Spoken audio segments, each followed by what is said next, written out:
In the 1950s, the most powerful voices in America weren't in Washington. They arrived in your mailbox once a month. Women's magazines were not entertainment. They were operating manuals. The average suburban housewife subscribed to at least 3, and every single page told her exactly how to set a table, greet her husband, and feel about her own life. But here is what nobody knew. Those cheerful articles and glowing advertisements were written by men who had one unbreakable rule: never show a woman who looks unhappy. The letters from grateful readers were fake. Staffers wrote them, and when a former magazine writer named Betty Friedan finally exposed the entire machinery, she didn't just start a conversation. She detonated one. This was the world before Instagram, before television truly conquered the American living room. In 1952, a woman named Betty Crocker had more FaceTime with the average housewife than the woman's own mother. But Betty Crocker was not a real person. She was a corporate construct, a friendly signature on a cake mix box. And that was the genius of the system. Every voice that seemed to care about your happiness, your marriage, your curtains, was actually a carefully engineered corporate script. The magazines that arrived in millions of homes, Good Housekeeping, Ladies' Home Journal, McCall's, were not just reading material. They were the culture. Together, these magazines reached over 35 million readers, more than 1 in 3 American women. And every issue, cover to cover, transmitted a single relentless message: your worth lives in the shine of your kitchen floor, the crispness of your husband's shirts, the obedience of your children. Behind that message was a machinery few ever questioned. Editorial boards were almost entirely men. The famous test kitchens were often advertising studios. The seal of approval that customers trusted was as much a marketing deal as a safety guarantee. Articles on how to be a better wife, how to set a beautiful table, how to hide your disappointments, written by staffers under strict advertiser pressure. The rule: never show an unhappy woman. Never suggest the dream home might feel like a cage. But something was happening behind the manicured lawns. Doctors began seeing a strange phenomenon.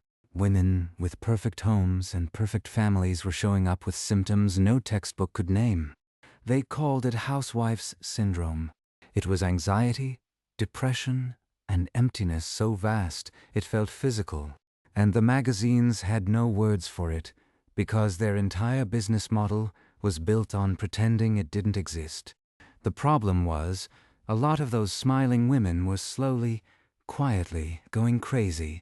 And in 1963, a woman who had been a writer for those very same magazines finally wrote down what everyone was too afraid to say. Her name was Betty Friedan, and the bomb she detonated would tear the facade wide open. To understand the bomb Betty Friedan detonated, you have to understand the empire she was attacking. And it was an empire. By the mid-1950s, the major women's magazines were not just popular reading.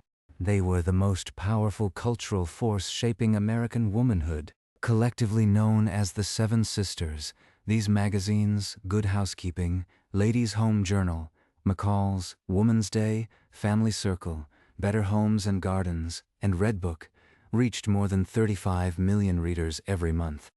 That was more than 1 in 3 American women, more than the Circulation of Life, Look, and the Saturday Evening Post combined in that demographic. These were not niche publications. They were the mainstream of female consciousness. Good Housekeeping alone topped 2.5 million copies in 1943 and climbed to 3.5 million by the mid-50s. Ladies' Home Journal, the oldest of them, had been the undisputed leader for decades, with 5 million readers, until McCall's overtook it in 1961 with 8.5 million. That kind of reach meant these magazines did not just reflect the culture. They manufactured it, and the manufacturing was done almost entirely by men. Let that sink in for a moment. The magazines that told women how to be better wives, better mothers, better homemakers, were run by editorial boards that were overwhelmingly male. Good Housekeeping's editorial tone had been set by William Frederick Bigelow, who served as editor from 1913 to 1942. The magazine would not have its first female editor until 1994. Ladies' Home Journal, under the editorship of John Mack Carter, during the crucial period, was similarly male-led. The people deciding which articles got published, which photographs ran, which advice columns were given authority, were men who had never run a household, never raised children, and never experienced the reality of a suburban kitchen at 5 in the afternoon with a husband, due home, and dinner not yet started. But the editorial board was only the visible part of the machinery. The real power lay with the advertisers, and the advertisers had a very clear idea of what they wanted the American woman to be. She needed to be a consumer, a happy, eager, competitive consumer who bought the right appliances, the right cleaning products, the right cake mixes, the right curtains, to prove her worth. A woman who was dissatisfied, who questioned her role, who wanted something beyond the home, was a threat. She might stop buying. She might stop reading. So, the advertisers issued explicit instructions. No photographs of unhappy women. No articles that questioned the domestic ideal. No suggestions that a woman might find fulfillment outside the home. The editorial content had to be compatible with the advertising. Every page, whether it was a short story about young love or a column on household budgeting, had to reinforce the same message: the home is your kingdom, and buying things is how you rule it. The famous Good Housekeeping seal of approval is the perfect symbol of this arrangement. It was introduced in 1909 and originally overseen by Dr. Harvey Woolgew Wiley, the first commissioner of the Food and Drug Administration, who was hired to run the Good Housekeeping Research Institute. On paper, the institute tested products for safety and quality. In practice, it was as much a marketing tool as a consumer protection agency. Products that received the seal paid for the privilege, and the seal itself became a powerful piece of advertising real estate. The Institute's departments, the Baby's Center, the Foods and Cookery Lab, the Needlework Room, were designed to produce editorial copy that blended seamlessly with the ads surrounding it. A recipe column featuring a certain brand of flour, a child care article that happened to recommend a specific brand of diaper. The line between editorial content and paid advertising was not blurred. It was deliberately erased. Then there were the test kitchens. Every major women's magazine had one. They were glossy, modern spaces photographed in bright, aspirational colors, staffed by women in crisp aprons, who smiled while they demonstrated the latest appliance. But these test kitchens were not neutral laboratories. They were advertising studios. Companies like General Electric, Frigidaire, and Procter & Gamble paid for the privilege of having their products featured in those pristine settings. The recipes were developed specifically to showcase those products.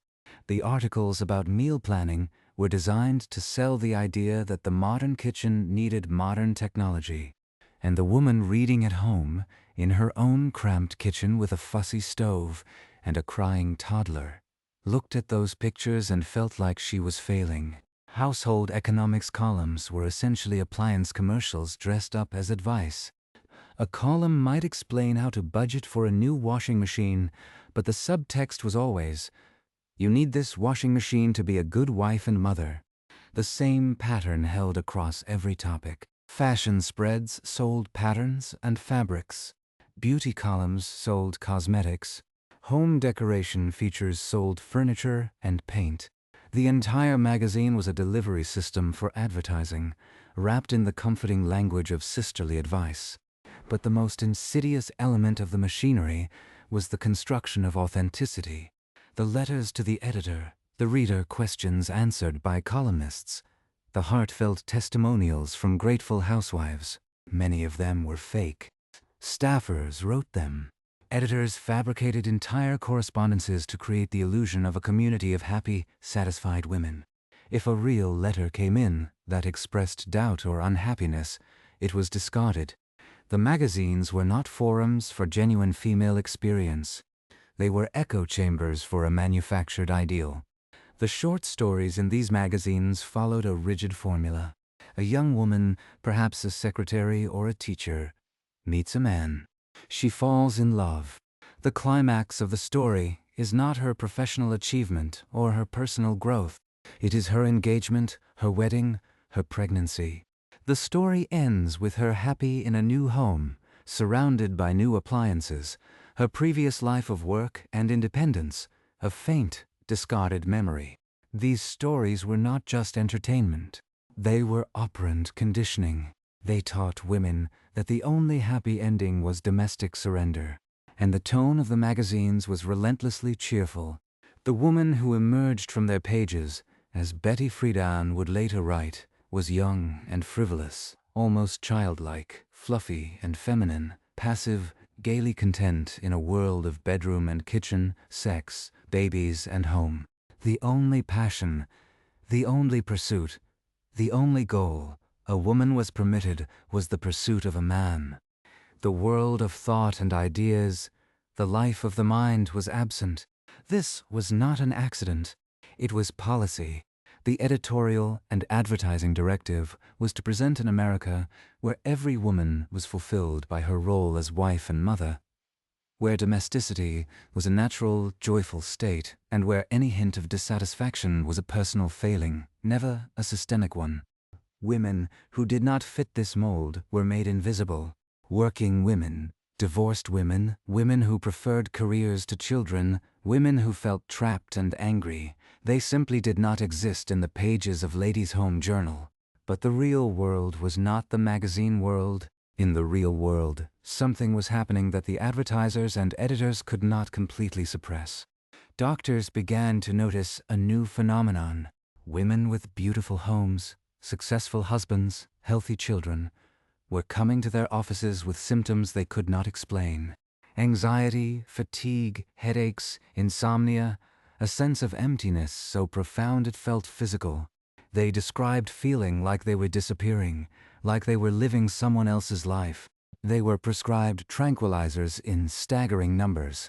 Miltown, the first blockbuster psychiatric drug, was marketed directly to housewives. By the mid-50s, advertisements for tranquilizers appeared alongside recipes and fashion advice in the very same magazines that were telling women they should be happy. Doctors gave this condition a name, housewife syndrome. It was a diagnosis that located the problem in the woman herself and not in her circumstances, a label that allowed everyone to continue pretending that the dream was working. But it was a crack in the facade, a crack that was widening. Enter Betty Friedan. She was, in many ways, the perfect person to expose the machinery because she had been part of it. After graduating from Smith College in 1942, she worked as a labor journalist, covering unions and working women. She was a sharp, ambitious writer who saw firsthand the discrimination women faced in the workplace. Then she became pregnant with her second child and was fired. She found herself pushed into the very domestic life the magazines celebrated, and she felt the gap between the ideal and the reality in her own bones. In 1957, Friedan attended her 15th Smith College reunion. There, she conducted a survey of her classmates, asking them about their lives, their satisfaction, their dreams. The results shocked her. The majority of these highly educated, materially comfortable women reported deep dissatisfaction. They felt guilty about it. They had no language to describe it. Friedan called it the problem with no name. She realized this was not a personal failure of a few women. It was a systemic condition, and she began to investigate. She dove into the very magazines she had once written for. She analyzed years of issues, cataloging the stories, the advertisements, the advice columns. She interviewed editors, advertisers, psychologists. She traced how the image of the happy housewife had been constructed and enforced, not just by magazines but by a network of cultural forces, Freudian psychologists who argued that women who wanted careers were neurotic, educators who steered girls toward home economics and away from serious study, advertisers who needed consumers, and a Cold War ideology that defined the American family as a bulwark against communism. The home was not just a home. It was a front line in the ideological battle with the Soviet Union. A woman who questioned her domestic role was, in this view, practically un-American. The result of Friedan's investigation was a book originally envisioned as a magazine article. But it grew, chapter by chapter, into a 400-page indictment. She titled it, The Feminine Mystique. She described the mystique as a set of assumptions that women would be fulfilled from their housework, marriage, sexual lives, and children, that truly feminine women should not want to work, get an education, or have political opinions. She exposed the magazine's role in perpetuating this ideology. She named editors, quoted advertisements, deconstructed storylines. She showed how the machinery worked, from the advertiser pressure to the fake letters to the test kitchens. And she gave voice to the millions of women who had been told their dissatisfaction was a sickness. The Feminine Mystique was published by W. Will Norton on February 19, 1963. The initial print run was modest. Nobody expected what happened next. The book became a runaway bestseller, selling over 1 million copies in its first year. Women passed it from hand to hand like contraband. They read it in secret, then read it openly. They recognized themselves in its pages. The problem with no name finally had a name, and that name was on the cover of a book they could buy in a department store. The magazines, of course, noticed. They had to. The book that was tearing apart their carefully constructed fantasy world was written by one of their own, and the women who had been their loyal readers, their captive audience, were now asking dangerous questions. What else had they been lied to about? Who had been in control all along? And what would happen when 40 million women started demanding the truth? The empire of the Seven Sisters was about to face a reckoning. But the retaliation would be swift, and the battle for the minds of American women was only just beginning. The empire of the Seven Sisters was about to face a reckoning. But the retaliation would be swift, and the battle for the minds of American women was only just beginning. To understand what happened next, you have to go back to the post-war moment when the machinery was built. The year is 1945. World War II has just ended. Millions of American women have spent the last 4 years working in factories, flying planes, running offices, and managing farms. They have earned their own wages. They have tasted economic independence. And the polls show something remarkable. A majority of women want to keep working. They like it. They are good at it. But the men are coming home. They need jobs. And the nation needs to redefine itself for a new, terrifying conflict, the Cold War. The Soviet Union looms. Communism threatens. And suddenly, the American family is not just a family. It is an ideological weapon. A stable, prosperous, traditional American household is proof that capitalism works, that democracy is superior. The father works. The mother stays home. The children are well behaved. The kitchen is modern. This is the image that will defeat communism. This is the American way. The magazines became the chief propagandists for this vision. And it was a deliberate, coordinated effort. Government agencies, corporations, and media outlets worked together to push women out of the workforce and back into the home. Advertisements that had featured Rosie the Riveter just months before now showed smiling housewives in frilly aprons, thrilled by their new refrigerators. The message was unanimous. You served your country in wartime. Now serve it by being a perfect wife and mother. But here is the part that rarely gets told. The pushback was immediate, and the pushback was crushed. Women who tried to keep their factory jobs were fired, denied seniority, told they were taking jobs from men who had families to support. Women who sought higher education were steered toward home economics and family studies. Women who showed too much ambition, too much intelligence, too much independence were pathologized. The Freudian psychologists who dominated the post-war intellectual landscape had a diagnosis ready: female neurosis. A woman who wanted a career was not ambitious. She was sick. She was suffering from penis envy, from a rejection of her natural feminine role. These were not fringe theories. They were mainstream, published in academic journals, taught in universities, and distilled into the advice columns of the magazines. The Cold War added a layer of surveillance to this pressure. The House Un-American Activities Committee investigated not just communists, but anyone who deviated from traditional gender roles. Homosexuals, single mothers, career women who seemed too independent, all could find themselves investigated, blacklisted, destroyed. The message was clear: conformity is survival. The home is safety. Do not step out of line. Into this pressure cooker, the Seven Sisters magazines poured a steady stream of domestic fantasy. Every issue was a brick in the wall of the feminine mystique. The editorial policies were written down and enforced.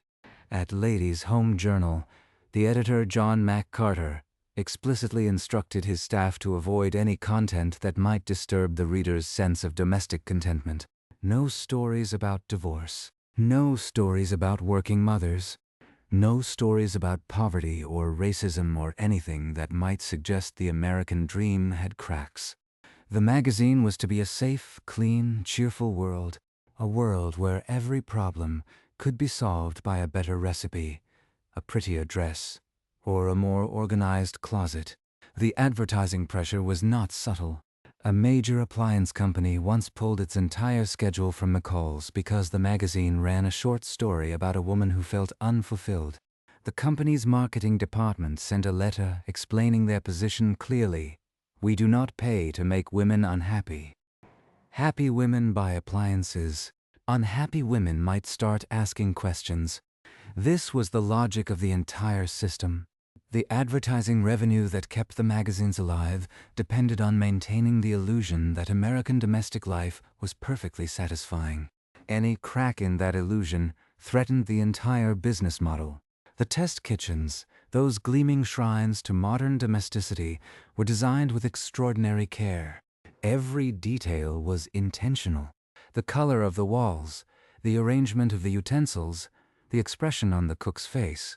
The women photographed in these kitchens were not real housewives. They were professional models, dressed in costumes designed to look both aspirational and accessible. The food they prepared was not meant to be eaten. It was styled with glycerin and lacquer to look perfect under the camera lights. The message was, this is what your kitchen could look like. This is what your dinner could look like. This is what your husband's smile could look like. If only you tried hard enough. If only you bought the right things. And the readers bought it. They bought the magazines. They bought the products. They bought the dream. And when the dream did not deliver, when the new refrigerator did not fix the emptiness, they blamed themselves. That was the most insidious part of the machinery. It was designed to make women internalize their dissatisfaction. The problem was not the dream. The problem was you. You are not trying hard enough. You are not organized enough. You are not pretty enough. You are not grateful enough. The magazines were full of articles on how to be a better wife, and every single one of them took it as a given that the wife was the one who needed improvement. Make yourself more attractive. Make yourself more interesting. Make yourself more agreeable. Never suggest that your husband might need to change. Never suggest that the arrangement itself might be flawed. One classic article from Good Housekeeping in 1952 was titled How to Be a Good Wife. It instructed women to have dinner ready when their husband arrived home, to prepare themselves by reapplying makeup and tying a fresh apron, to clear the clutter from the living room, to speak in a low, soothing voice, to listen to him talk about his day without interrupting. Do not greet him with complaints or problems. Do not ask him about his work unless he brings it up first. Remember, his topics of conversation are more important than yours. The article was not satire. It was presented as helpful, loving advice, and it was reprinted and shared and pinned to refrigerators across the country. The short stories reinforced the same values with emotional force. A typical Ladies' Home Journal story from the mid-50s goes like this. A young woman, perhaps 22, works as a secretary in a law office. She is good at her job, but she dreams of marriage. She meets a junior partner, a handsome man with a promising future. They date. There is a misunderstanding, sometimes over another woman, sometimes over her reluctance to give up her work. But in the end, love triumphs. He proposes. She says yes. The final scene is their wedding or the birth of their first child. Her career, her ambitions, her independent life, none of it matters now. She is complete. She is fulfilled. She is a wife.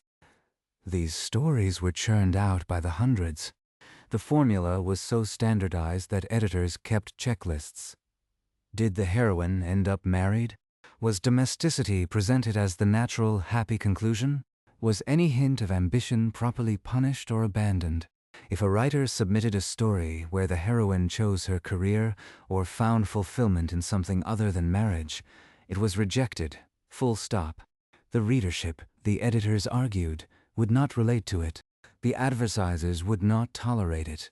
The cultural mission of the magazine would be undermined. But here is what makes the story a thriller, not a tragedy. Beneath the polished surface, the system was generating its own opposition. The very women who were being told to be happy were becoming desperate, and desperation, sooner or later, produces truth-tellers. The first truth-teller was not Betty Friedan. It was the medical profession, whether it wanted to be or not. By the late 1950s, general practitioners across America were reporting a baffling pattern. Women in their 30s and 40s, women with no obvious medical problems, were coming to their offices in droves. They complained of fatigue so crushing they could barely get out of bed, headaches that lasted for days, insomnia that left them pacing at 3 in the morning, a sense of dread that had no name and no source. They felt trapped, they said. They felt like they were suffocating. They cried in the examination room and apologized for crying. Doctors ran tests and found nothing. They prescribed tranquilizers by the millions. Miltown, the first modern anti-anxiety drug, was marketed specifically to housewives. Advertisements showed a calm, smiling woman with the tagline, "Miltown relieves anxiety and tension, so common in housewives." By 1956, 1 in 20 American women was taking some form of tranquilizer. In some suburban communities, the number was closer to 1 in 5. The drugs were known as "Mother's Little Helper," a phrase that would later become a Rolling Stones song. They were prescribed not because doctors understood what was wrong, but because they had no other answer. The problem was not in the woman's body. The problem was in her life. But that was a truth the medical profession was not prepared to confront. A handful of psychiatrists began to speak out. Dr.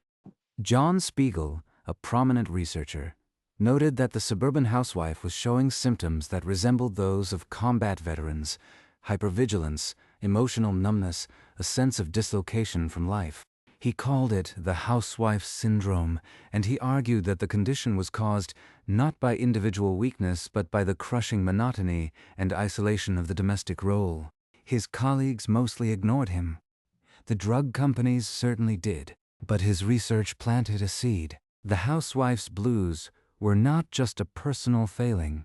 They were a systemic condition. The home was supposed to be a sanctuary. For many women, it had become a prison. Then came the Kinsey reports, which had already shocked America with their revelations about male sexuality. In 1953, Alfred Kinsey published his study on female sexuality, and the findings were explosive. Women had desires. Women had affairs. Women were not the passive, sexless creatures the magazines portrayed. The Kinsey report shattered the image of the perfectly content, sexually satisfied housewife. The magazines tried to ignore it. They could not. The readership wanted answers. The advertisers wanted silence. The tension was building. Into this charged atmosphere stepped a journalist named Betty Friedan. She was not a radical. She was a Smith graduate, a former labor reporter, a suburban mother of 3. She lived in Rockland County, New York, in a comfortable house with a successful husband. By every external measure, she should have been happy. She was not. She felt the emptiness, the restlessness, the sense that her mind was atrophying. She had tried to resume her writing career after her children were born, but freelance assignments were scarce, and the work available to women was limited to exactly the kind of magazine fluff she found insulting. She had been fired from a newspaper job when she became pregnant with her second child. She knew, firsthand, the gap between the promise and the reality. In 1957, the Smith class of 1942 held its 15th reunion. Friedan was asked to design a questionnaire for her classmates. She went far beyond the usual survey of addresses and children's names. She asked deep, probing questions about their lives, their marriages, their work, their satisfaction. She asked them to describe, honestly, how they felt. The responses poured in, and what they revealed changed history. The majority of Friedan's classmates, 200 women who had received one of the finest educations available to American women, reported feeling deeply unfulfilled. They loved their families. They valued their homes. But they felt they had disappeared into their roles. Their intellectual lives had atrophied. Their ambitions had been buried. They described a grief that had no name, a hunger that could not be fed by a new appliance or a redecorated living room. They felt guilty for feeling it. They thought they were the only ones. They had never spoken of it aloud before. Friedan realized she had uncovered an epidemic. She began interviewing women beyond her Smith circle, suburban housewives, urban mothers, women from different classes and backgrounds. The same themes emerged everywhere. The same restlessness. The same shame. The same sense that something essential had been stolen from them, and they could not name the thief. She began writing. Her original intention was a magazine article, but no magazine would touch it. Ladies' Home Journal rejected it. Good Housekeeping rejected it. McCall's, where Friedan herself had once been a contributor, rejected it. The same magazines that had created the problem were not going to publish its exposure. Friedan realized she had to write a book. She locked herself in her study and worked for 5 years, analyzing magazine content, interviewing experts, studying advertising trade journals, and assembling the evidence of a vast cultural manipulation. The book she produced, The Feminine Mystique, was a systematic dismantling of the ideology that had trapped her generation. She named names. She quoted articles. She reproduced advertisements. She showed how the magazines, the advertisers, the psychologists, and the educators had collaborated to create and enforce the domestic ideal. She argued that the feminine mystique was not a natural state. It was a constructed prison, and women were dying in it, spiritually and sometimes literally. The book's first chapter was titled The Problem That Has No Name, and it opened with a passage that millions of women would recognize as their own story. The problem lay buried, unspoken, for many years in the minds of American women. It was a strange stirring, a sense of dissatisfaction, a yearning that women suffered in the middle of the 20th century in the United States. Each suburban wife struggled with it alone, as she made the beds, shopped for groceries, matched slipcover material, ate peanut butter sandwiches with her children, chauffeured Cub Scouts and brownies, lay beside her husband at night. She was afraid to ask even of herself the silent question, "Is this all?" The book was published on February 19, 1963. The reviews were mixed. Some critics dismissed it as hysterical feminism. Others recognized it as a bomb thrown into the living rooms of America. The publisher, W. Way Norton, printed 2,000 copies in the first run. They sold out in days. The book went into printing after printing, selling over 1 million copies in its first year. It was excerpted in Ladies' Home Journal, in a stroke of editorial irony that nobody missed. Women bought it, read it, passed it to their friends. They read it in secret, then openly. They argued about it at bridge clubs, at school pickup, at the supermarket checkout. The problem with no name now had a name, and that name was the feminine mystique. The magazine industry was blindsided. The very women they had spent decades cultivating as passive consumers were suddenly asking pointed questions. Why had the magazines never published real articles about real women's lives? Why were the editorial boards all male? Why were the stories always ending in marriage? Why were the advertisements telling them to tranquilize themselves rather than change their circumstances? The questions were dangerous. The advertising model was built on the assumption of satisfied consumers. If women stopped believing in the dream, they might stop buying the products. The entire business proposition was under threat. The editors tried to respond. John Mack Carter of Ladies' Home Journal commissioned an article responding to the book. It was carefully calibrated, respectful but dismissive, acknowledging some valid points, while insisting the magazine had always been a champion of women. It fooled no one. The real response came not in print but in private meetings. Advertisers demanded reassurance. Editorial boards debated whether to change their content or hold the line. The consensus was to wait it out. This was a fad, they told themselves. The women would come back. They always did. But the women did not come back. Not in the same way. The feminine mystique had cracked the mirror, and through that crack, a new movement was forming. Frighten herself was transformed from a suburban housewife into a national figure. In 1966, she co-founded the National Organization for Women, NOW, and became its first president. The organization demanded equal rights, equal pay, equal access to education and employment. It challenged the very foundations of the gender system the magazines had built. The personal was political, and the political was now organized. The magazines watched with growing alarm. The feminist movement was not just a threat to their editorial content. It was a threat to their entire existence. The younger generation of women, the daughters of Friedan's readers, were not interested in articles about how to be a better wife. They wanted articles about careers, about politics, about sex. They wanted a different kind of life. The circulation numbers began to tremble, not collapse, not yet. But the trend lines were shifting. The empire of the Seven Sisters was still standing, but the ground beneath it was beginning to shake. And then, in March of 1970, the simmering conflict erupted into open war. A group of feminists, led by Susan Brownmiller and members of the newly formed Media Women's Collective, walked into the offices of Ladies' Home Journal and refused to leave. They occupied the editor's office for 11 hours. They sat on John Mack Carter's desk. They demanded that he resign and be replaced by a woman editor.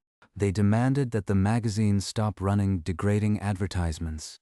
They demanded that the test kitchens and the beauty columns be replaced by real, substantive content about real women's lives. They had brought mock-ups of what a women's magazine could look like, and they were not leaving until someone listened. The sit-in made national news. The New York Times, the television networks, the wire services all covered it. Suddenly, the quiet world of magazine publishing was a public battlefield. The protesters were articulate, passionate, and completely serious. They knew exactly what the magazines had been doing, and they were done accepting it. The sit-in ended with a compromise. Carter would allow the protesters to produce a section of the next issue. It was a victory, partial but real. The wall had been breached, but the real question remained unanswered. Could the magazines change enough to survive? Or had the entire model been built on a foundation that was now collapsing? The advertisers were still there. The male executives were still there. The test kitchens were still there. The machinery was still running. It was just no longer invisible. And once the machinery was seen, it could never be unseen again. The battle for the soul of the women's magazine industry was entering its final act. The morning after the sit-in, John Mack Carter walked into his office and found it still smelling of coffee and defiance. The protesters had left, but their demands had not. They wanted a woman editor. They wanted an end to degrading advertising. They wanted real content about real women's lives, not endless recipes and beauty tips. And they had made their case not just to Carter, but to the entire nation. The story had run on the evening news. The New York Times had covered it. The ladies of the Ladies' Home Journal were no longer invisible. They were angry, they were organized, and they were not going away. Carter did what any seasoned magazine executive would do. He negotiated. By the end of that 11-hour occupation, he had agreed to let the protesters produce a section of the August 1970 issue. It would be 8 pages, written and edited entirely by the feminist activists. They would have complete creative control. Carter would retain his job. The protesters accepted, knowing it was only a partial victory. But that 8-page insert, published a few months later, became a landmark in magazine history. It was titled The New Feminism. It contained articles with titles like The Housewife's Moment of Truth and What is a Woman's Movement? It called out the very publication it appeared in for its complicity in perpetuating the feminine mystique. Readers were confused, thrilled, and outraged all at once. The issue sold out. The advertisers were not thrilled. A few long-time sponsors expressed deep concern. One major food company privately warned Carter that they would pull their schedule if the magazine continued down this path. The delicate balance between editorial content and advertiser comfort was wobbling dangerously. But Carter knew something that perhaps the advertisers did not yet fully grasp. The old model was already dying.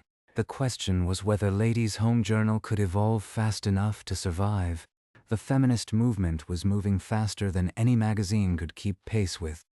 In 1971, exactly 1 year after the sit-in, Gloria Steinem, a sharp and charismatic journalist who had gone undercover as a Playboy bunny to expose working conditions, gathered a group of women to launch something new.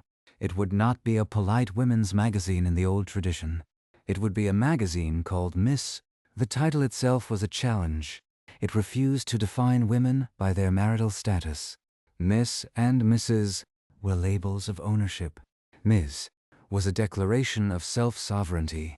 The first issue of Miss appeared as an insert in New York Magazine in December 1971.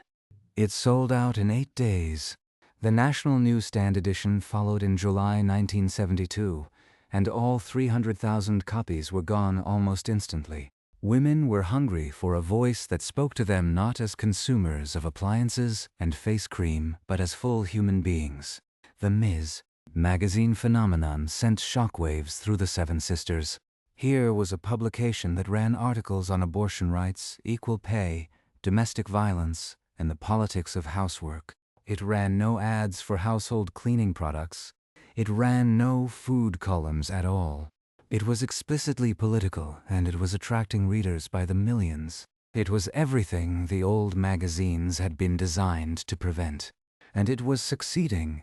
The old guard responded with a mixture of panic and denial. McCall's and Ladies' Home Journal began cautiously integrating more substantive content. They ran occasional pieces about working women, about the Equal Rights Amendment, about the changing family, but they were schizophrenic in their execution. A serious article on women's career ambitions would sit next to an ad for floor wax, featuring a woman on her hands and knees. An editorial about self-esteem would be followed by a beauty column recommending that women hide their gray hair to please their husbands. The magazines were trying to serve two masters, and the result was a bewildering patchwork that satisfied no one. The advertisers, meanwhile, were beginning to sense a shift in the market. The women who had read the old magazines were aging, and their daughters were not subscribing. The younger demographic was going to college in record numbers, entering the workforce, delaying marriage. They had less interest in how to set a formal table and more interest in how to negotiate a salary. The old advertising model, predicated on the housewife as the chief purchasing agent for the household, was eroding. But the corporations were not ready to abandon it. They had invested decades in cultivating that housewife identity. They had entire corporate divisions built around it. So they doubled down. They demanded that the magazines maintain the cheerful, domestic tone. They threatened to pull ads if the content became too political, too feminist, too challenging. And here is where the story takes an even darker turn. The magazines, caught between declining readership and advertiser pressure, began resorting to increasingly desperate measures. Some began running advertorials, entire sections that looked like editorial content but were paid for by advertisers with only the smallest disclosure. Others began selling their subscriber lists, their most valuable asset, to direct marketers. The line between editorial integrity and commercial interest, already blurred in the old days, was practically erased. The test kitchens were now fully branded spaces, each appliance a product placement. The beauty columns became infomercials. The food articles were sponsored, the recipes designed around specific ingredients from specific companies. The magazines that had once claimed to be a trusted friend to the American woman were now little more than advertising vehicles. And the readers could tell. Circulation numbers, which had climbed steadily for decades, began to stagnate and then decline. Ladies' Home Journal, which had boasted around 7 million readers in the mid-60s, was below 6 million by the mid-70s. McCall's, which had dethroned it at 8.5 million, was also slipping. The smaller sisters, Woman's Day and Family Circle, held on better because they were sold at supermarket checkouts rather than by subscription, but their content was even more anemic. The entire industry was in trouble. Then came the economic shocks of the 1970s. The oil crisis of 1973 sent paper costs soaring. The recession of 1974 squeezed both advertising revenue and consumer spending. Magazines were suddenly fighting for survival on multiple fronts. Rising production costs, declining ad income, and a readership that was no longer captive. The magazine empire that had seemed so invincible just a decade earlier was now visibly cracking. But the deepest wound was psychological. The trust was broken. Betty Friedan had exposed the machinery, and the magazine feminists had brought that exposure into the very pages of the magazines themselves. Once women understood that the letters from happy readers were fabricated, that the articles were shaped by advertiser demands, that the editors who gave them domestic advice were men who had never run a household, they could not unknow it. Every issue became a reminder of the deception. The friendly, sisterly voice that had once felt so comforting now sounded hollow. How could it not? The voice had been a male executive's idea of what a woman's voice should sound like, filtered through marketing departments and focus groups. It had never been real. The magazines attempted to adapt by hiring more women in senior positions, but the changes were often superficial. A female editor might be installed at a publication, but she would be surrounded by male corporate executives who still controlled the advertising relationships and the overall direction. The few women who did break through to real power found themselves in an impossible position. They were expected to please the advertisers who demanded traditional content, the readers who wanted more progressive material, and their own male bosses who had no personal stake in feminist transformation. Many burned out. Some compromised. A rare few managed to steer their magazines toward a more honest and inclusive model, but the process was slow and painful. The feminist movement, meanwhile, was moving from strength to strength. The Equal Rights Amendment passed Congress in 1972 and was sent to the states for ratification. The National Organization for Women, now, led by Friedan and others, mobilized women across the country. Roe v. Wade, the landmark Supreme Court decision legalizing abortion, came down in 1973. The women's liberation movement was no longer a fringe phenomenon. It was reshaping American law, American workplaces, American families. The old magazine formula, built on the assumption that a woman's highest aspiration was a clean kitchen and a happy husband, was now not just offensive, it was politically and culturally obsolete. The question was not whether the old magazine model would collapse. The question was what would replace it. Ms. Magazine offered one answer: a publication that was explicitly feminist, politically engaged, and intellectually serious. But Ms. had its own struggles with advertising because the very idea of ad-supported feminism was controversial. Feminist activists argued that accepting advertising from corporations that exploited women workers or promoted damaging beauty standards was hypocritical. Ms. agonized over these questions, and its advertising pages were often a battleground. The commercial magazine form itself, not just the content, was being challenged. Other publications tried to split the difference. Working Woman, launched in 1976, catered to the growing demographic of professional women. Savvy, launched in 1980, aimed at the ambitious career woman. These magazines spoke to a readership that the Seven Sisters had never acknowledged, women who wanted success, money, power, and style all at once. They were glossy and aspirational, but their aspiration was no longer about a perfect home. It was about a perfect career. The domestic goddess was being replaced by the corporate warrior. And the old magazines, with their recipes and their cleaning tips and their marriage advice, looked like artifacts from a vanished era. The collapse, when it came, was not a single dramatic event. It was a slow, grinding decline that played out over 2 decades. The Seven Sisters, once the most powerful voices in American media, lost readership, advertising revenue, and cultural relevance. Some merged with each other in attempts to consolidate their shrinking audiences. Others closed entirely. Good Housekeeping and Woman's Day survived, but in much diminished forms, their cultural authority gone forever. Ladies' Home Journal limped along, a ghost of its former self, eventually ceasing monthly publication and fading into a quarterly special interest magazine. The empire that had shaped the minds of 40 million women was gone. But here is the part that might surprise you. The machinery that built the feminine mystique never truly disappeared.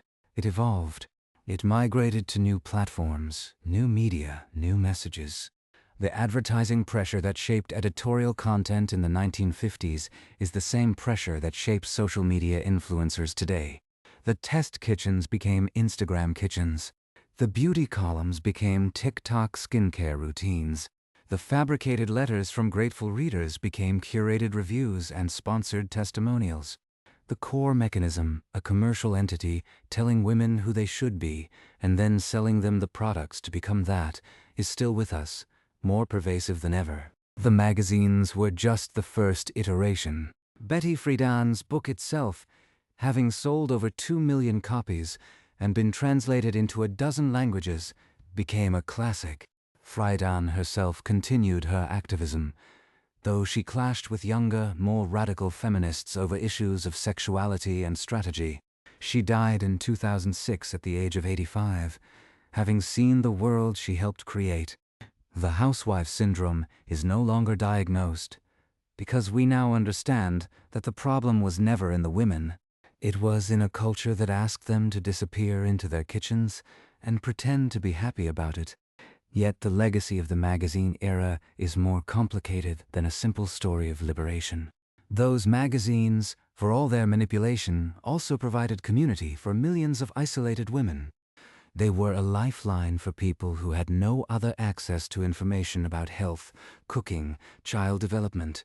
They were, in their own deeply flawed way, a form of connection, and the feminists who dismantled them knew this. The goal was never to destroy the magazines. It was to make them honest, to make them real, to make them, for the first time, truly by and for women. The story of how they did it, and what it cost, is the story of how a generation of women woke up from a collective dream and refused to go back to sleep. But the full reckoning would not come from the activists or the editors or the advertisers. It would come from the one group that had been silenced all along, the readers themselves. And when they finally spoke, the entire industry would never recover. The silence broke not with a roar but with a whisper, repeated millions of times. In kitchens, at playgrounds, in cars parked in suburban driveways, women began to speak. They spoke to each other about the emptiness they had been told was their own fault. They spoke about the anger they had been taught to swallow. They spoke about the articles that lied to them, the advertisements that shamed them, the advice columns that infantilized them. And when they spoke, they discovered they were not alone. They had never been alone. The isolation was the lie. The isolation was the product. By the mid-1970s, the conversation that had begun with Betty Friedan's survey of her Smith classmates had spread to every corner of American life. Consciousness-raising groups formed in living rooms across the country. Women gathered weekly, sometimes with coffee and cigarettes, sometimes with crying babies on their hips, and they told the truth about their lives. They described the moment they first realized something was wrong, the moment they read the feminine mystique and felt their world tilt on its axis, the moment they looked at the magazine in their hands and recognized it as a cage, not a window. These groups were the grassroots engine of the women's movement, but they were also the death of the old magazine business model, because the women in those circles stopped subscribing, they stopped buying, they stopped believing, and they taught their daughters to do the same. The industry watched this exodus with a mixture of incomprehension and desperation. The executives who had run the Seven Sisters were products of a different era. They had built their careers on the assumption that women were a predictable market, a passive audience that could be shaped and sold. The idea that women might reject the entire premise of the women's magazine was almost literally unthinkable. They tried everything short of the one thing they could not do: admit they had been wrong. First came the rebranding efforts. Ladies' Home Journal, under pressure from activists and a declining subscriber base, changed its tagline multiple times. The magazine Women Believe In gave way to the magazine for the active woman, and then to the power of the journal. Each iteration tried to signal modernity while preserving the core advertising relationships that kept the lights on. The results were awkward. A magazine that still ran housekeeping tips next to features on women's liberation looked confused, not empowered. Readers sensed the incoherence. They wanted authenticity, not a marketing pivot. They wanted a publication that respected them, not one that was running scared. Then came the editorial purges. Some of the old male editors retired or were pushed out. A few women ascended to senior positions, but they inherited impossible situations. Budgets were shrinking. Advertisers were nervous. The cultural authority that the magazines had once enjoyed was dissolving. The new female editors were expected to perform miracles, attract feminist readers without alienating traditional advertisers, modernize content without abandoning the core demographic, increase circulation in a market that was fracturing by the day. Most of them lasted a few years. Some did admirable work under impossible constraints. But the structural problem remained. The women's magazine, as a concept, had been built on a lie, and the lie had been exposed. The most dramatic collapse came at McCall's. Once the circulation leader at 8.5 million, the magazine entered a death spiral of declining ad revenue, editorial upheaval, and ownership changes. It was sold, resold, merged with other titles, and eventually ceased publication as a standalone entity. Its name survived as a brand on sewing patterns, a grim irony. The magazine that had once told women how to dress, decorate, and defer to their husbands ended up as a nostalgic logo on craft supplies. Ladies' Home Journal fared little better. By the 1980s, its circulation had dropped below 5 million and continued to fall. It was merged with other Meredith Corporation titles, its editorial voice diluted to near invisibility. The monthly schedule became a quarterly schedule, then a special interest publication. The magazine that had once shaped the minds of 5 million American women became a ghost, appearing on newsstands only occasionally, a relic of a vanished world. Red Book, another of the Seven Sisters, tried to reinvent itself as a magazine for the juggling woman, balancing career and family.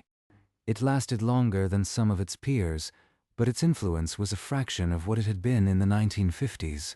Better Homes and Gardens which had always leaned more toward practical home improvement than ideological instruction, survived in better shape, but its cultural weight was gone. Good Housekeeping endured, its famous seal still in use, but it was no longer a shaper of womanhood. It was a service publication, useful but not formative. The empire had fragmented into a collection of niche titles, none of them commanding the loyalty or the reach of the old giants. But the collapse was not just commercial, it was psychological. The magazines had not merely sold products, they had sold an identity. The identity of the happy housewife, the fulfilled homemaker, the woman who found complete satisfaction in domestic service. When that identity was exposed as a construction, millions of women were left with a terrifying question. If I am not that, then what am I? The magazines had no answer. They had never been designed to provide one. Their entire purpose had been to prevent women from asking that question in the first place. Into that vacuum stepped a wave of new media. Miss Magazine continued to publish, surviving on subscriptions and donations, struggling always with advertising, but maintaining a fiercely independent voice. Working Woman and Savvy spoke to the professional class. Essence, founded in 1970, spoke to black women who had been doubly invisible in the old magazines, their lives absent from the lily-white pages of Ladies' Home Journal. Cosmopolitan, under Helen Gurley Brown, had already reinvented itself as a magazine for the single, sexually liberated woman, a sharp departure from the domestic focus of the 50s. The monolithic audience had splintered into 100 different niches. The idea of a single women's magazine that could speak to all American women had been revealed as a myth, possible only because so many voices had been silenced. The advertisers followed the audience, often reluctantly. The old method of targeting women solely as housewives was increasingly ineffective, but the corporate world was slow to change. Many advertisers continued to buy space in the fading Seven Sisters long after the numbers justified it, out of habit, out of nostalgia, out of a hope that the old order might somehow return. It never did. The shift to targeted marketing, demographic segmentation, and eventually digital advertising was the final nail in the coffin. The mass-market women's magazine was a creature of the mid-20th century, and like all creatures, it could not outlive its environment. The feminist critique of women's magazines, however, did not end with the collapse of the old titles. It deepened. Academics began studying the magazines as cultural artifacts, tracing the ways they had shaped not just individual women, but the entire social understanding of gender. Communications scholars analyzed the editorial policies, the advertiser influence, the construction of the happy housewife image. The magazines that had once been taken as harmless entertainment were now understood as powerful instruments of social control. They were studied alongside propaganda, advertising theory, and media manipulation. The evidence was damning, and it was voluminous. The internal documents, the advertiser correspondence, the editorial directives, all of it made clear that the image of womanhood presented in the magazines was a calculated product, not a reflection of reality. But here is where the story takes a genuinely unexpected turn. The machinery did not die. It just changed buildings. The same techniques that had made the women's magazines so effective in the 1950s were perfected and amplified in the decades that followed. The digital age brought new platforms, new influencers, new forms of content, and the core mechanism, a commercial entity telling women who they should be, and then selling them the products to become that, returned with a vengeance. Today's Instagram home and lifestyle influencers are the direct descendants of the 1950s magazine editor. They construct aspirational domestic scenes. They partner with appliance and cleaning product brands. They produce content that blurs the line between genuine personal sharing and paid promotion. The aesthetic is updated, but the fundamental promise is the same. If you buy this thing, if you organize your home this way, if you prepare your meals with this method, you will be happy. You will be enough. The appeal is emotional. The mechanism is commercial. The target is female. The result is identical. The beauty YouTuber who demonstrates her skincare routine while subtly promoting branded products is the reincarnation of the magazine beauty columnist. The recipe blogger who always seems to use a particular brand of flour is the heir to the sponsored test kitchen. The mommy influencer who posts about her perfectly organized playroom is the modern version of the housekeeping advice columnist. The medium has changed, but the message has not. You are a work in progress. You could be better. Buy this. Try harder. Smile. And the parallel goes deeper. The digital ecosystem has replicated, and in many ways intensified, the manipulative tactics of the old magazines.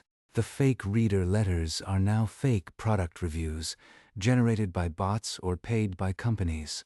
The editorial-advertorial blur is now the native advertisement, the sponsored post, the undisclosed paid partnership.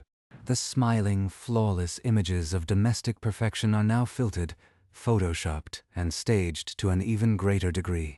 The isolation that kept women from comparing notes in the 1950s has been replaced by a different kind of isolation, the endless scroll of other people's apparently perfect lives, a comparison machine that runs 24 hours a day. The feminine mystique, as Friedan named it, has not been defeated. It has been upgraded. It now operates on every screen, at every hour, in every room. It is personalized by algorithms, targeted by data brokers, optimized for maximum engagement. The voice is no longer a single magazine editor. It is a chorus of thousands of influencers, each one a friendly, accessible, seemingly authentic voice telling women how to live. And behind that chorus, the same old advertisers are still there, still paying, still shaping the message. Betty Friedan would have recognized it instantly. In her later years, she expressed ambivalence about some directions the feminist movement took, but she never wavered in her core insight that a culture that defines women solely by their domestic and sexual roles is a culture that oppresses them. She would have seen the Instagram kitchen, the TikTok cleaning hack, the influencer mommy blog, and understood them as the latest iteration of the machinery she had spent her life fighting. She might have been discouraged. She would certainly have been enraged. But she would not have been surprised. The difference today is that the machinery is no longer invisible. The women who watched their mothers lose themselves in the pages of Good Housekeeping taught their own daughters to read critically. The media literacy that emerged from the feminist movement of the 1960s and 70s is now, imperfectly, part of the cultural fabric. Young women today are more likely to recognize a sponsored post, more likely to question a beauty ideal, more likely to demand authenticity and transparency. They are not immune to the pressure. Nobody is. But they have access to a critique their grandmothers did not. They have language to describe the manipulation. They have communities where they can compare notes. The isolation that was the most powerful weapon of the old magazines has been, at least partially, broken. That is the real legacy of the feminist attack on the magazine industry.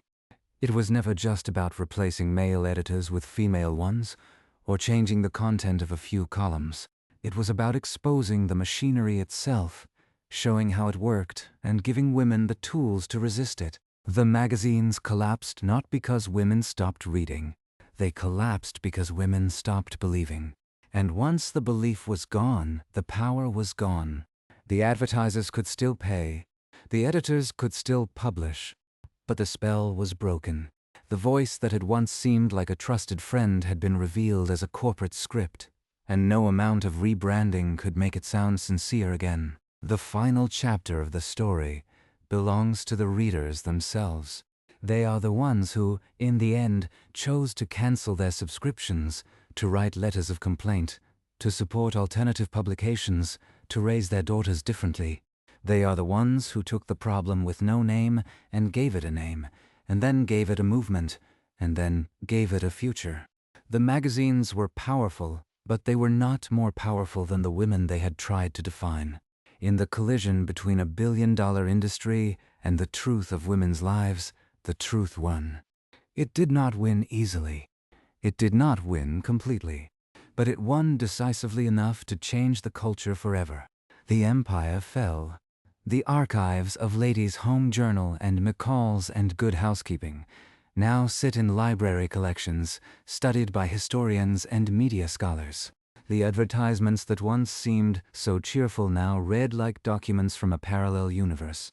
The articles that once dispensed wisdom now read like warnings. The test kitchens are long gone, the typewriters silent, the editorial offices converted to other uses, but the ghosts remain.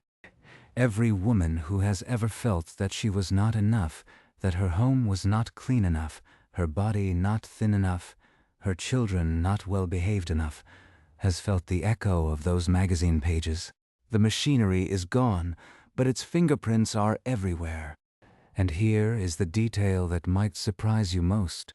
When Betty Friedan died in 2006, her obituaries celebrated her as the mother of modern feminism. But what they often failed to mention was that she never stopped being a suburban housewife in some essential way. She cooked dinner for her children. She worried about her weight. She felt the pull of the very domesticity she had critiqued. She was, in her own complicated and human way, a product of the world she had helped dismantle. She knew the appeal of the feminine mystique because she had lived it. She knew the cost because she had paid it. And she knew, better than anyone, that the work of liberation is never finished. The machine evolves. The messages adapt. The pressure to be the perfect woman, in whatever form that takes, never goes away. It just gets a new website, a new logo, a new influencer. The question is whether the next generation will see the machinery for what it is when it arrives in their mailbox or their feed, wearing a friendlier face. The Reader Rebellion taught one unforgettable lesson. When women stop accepting the story they have been given and start writing their own, everything changes. The story you have been listening to is one chapter in that rebellion. But the book is not closed. The next chapter is being written right now, in choices that seem small but accumulate into a culture. Which magazines, which accounts, which voices you believe. What you let shape your sense of who you are. The women of the 1950s were handed a dream that turned out to be a cage. The women who came after them learned to read the fine print. What they did next, and what we do next, is the subject of the final part of our story. The story of the women's magazines is not, in the end, a story about paper and ink. It is a story about who gets to tell the story. For decades, the story of what it meant to be a woman was written by people who were not women, edited by people who had never lived a woman's life, and paid for by corporations that needed women to remain a certain way. The result was a fiction so seamless, so total, that millions of people mistook it for reality. They built their identities inside it. They measured their worth against it. And when the fiction cracked, they had to rebuild themselves from scratch without the blueprint they had been given. That rebuilding is still underway. It is happening in the lives of women who are trying to balance careers and families and selves, who are navigating a culture that still sends contradictory messages about what they should want and who they should be. The pressure to be a perfect homemaker has not vanished. It has simply merged with the pressure to be a perfect employee, a perfect parent, a perfect body, a perfect life. The expectations have multiplied, and the tools for enforcing them have become more sophisticated. The magazine editor who told you to have dinner ready for your husband has been replaced by 1,000 voices in your phone, telling you to be more productive, more beautiful, more grateful, more everything. The cage is bigger, but it is still a cage. What has changed is the awareness. The women of the 1950s lived inside the feminine mystique, with no name for it, no community of resistance, no sense that their private dissatisfaction was a public problem. That is no longer true. The critique exists. The movement exists.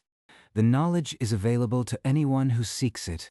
The machinery is visible, if you choose to see it, and that visibility is a form of power. It means that every woman today has a choice that her grandmother never had, to accept the story she is being sold, or to question it, to measure herself against the image in the advertisement, or to turn the page and write her own. That choice is not easy. It never has been. Resisting the culture's definition of womanhood is a lifetime's work. It requires skepticism, community, and a willingness to tolerate discomfort. It means looking at the beautiful kitchen in the Instagram post and remembering that it is an advertisement, even if the person in the picture is not a model. It means reading the wellness blog with the same critical eye that Betty Friedan brought to the pages of Ladies' Home Journal. It means teaching the next generation, boys and girls alike, that a person's worth is not measured in the shine of their floors or the thinness of their waist. It means remembering that the most insidious forms of control are the ones that look like love.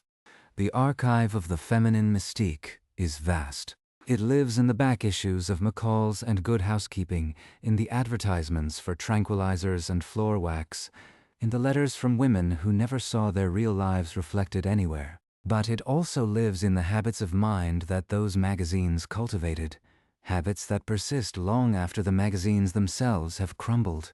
The impulse to compare your real kitchen to an aspirational photograph, the belief that your worth is measured by how well you meet the needs of others, the fear that wanting something more makes you selfish, broken, unfeminine. These are the ghosts of the old machinery, and they haunt us still.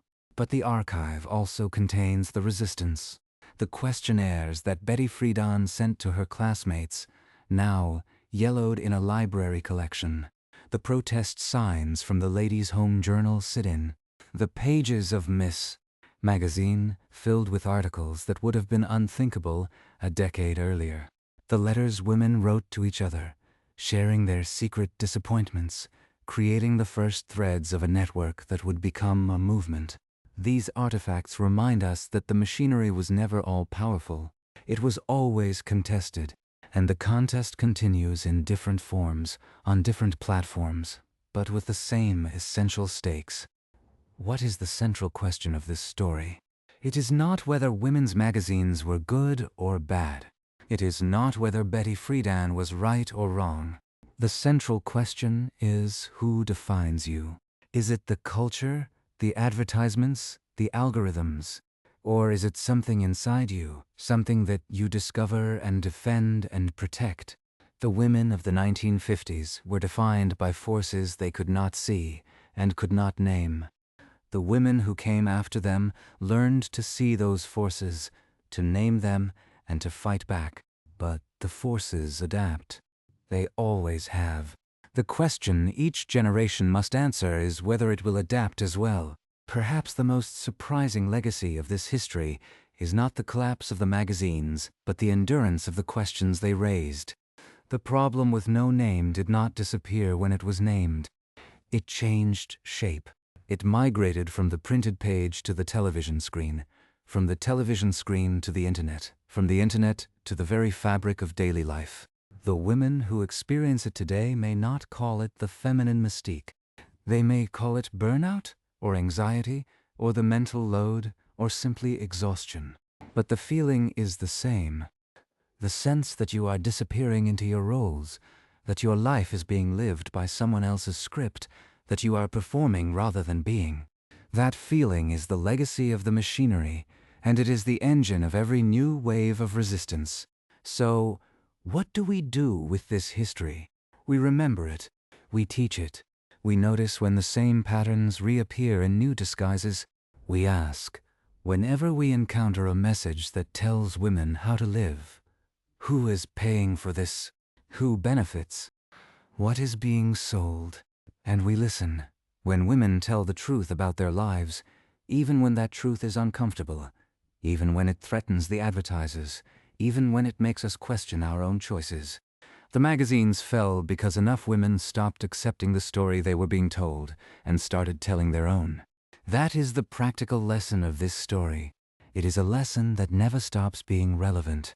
The magazine era ended, but the need for honest, authentic, woman-centered storytelling never ends. It just finds new forms, new voices, new communities. Every time a woman shares her real experience instead of the polished version, she is continuing the work that began with those consciousness-raising groups in the 1960s. Every time a reader questions a sponsored post or demands transparency from an influencer, she is applying the critical tools that the feminists of that era developed. The machinery is still trying to tell women who they are. The only reliable defense is the truth of women's lives, spoken out loud, shared widely, and remembered. If you found this story compelling, or if it reminded you of something you had never put into words before, you might be interested in the other histories we explore here. We tell stories about the invisible architectures that shape our world, the systems we live inside without noticing, the moments when people woke up and refused to accept the script they had been handed. This channel exists for people who want to understand not just what happened, but why it matters now. If that sounds like your kind of late-night listening, consider subscribing and turning on notifications. We release new long-form documentaries regularly, always designed to help you drift off while learning something that might change the way you see the world. Until next time, take a moment to notice the messages that surround you today. The advertisements, the posts, the images that tell you who you should be. Notice them, name them, and then decide, for yourself, whether to believe them. The women who came before you learned to do that. They did it in living rooms and church basements and the offices of powerful men. They did it with books and surveys and sit-ins and whispers. And because they did, the world you live in is different from the world they inherited. Not perfect, not finished, but different. And different is a place to start.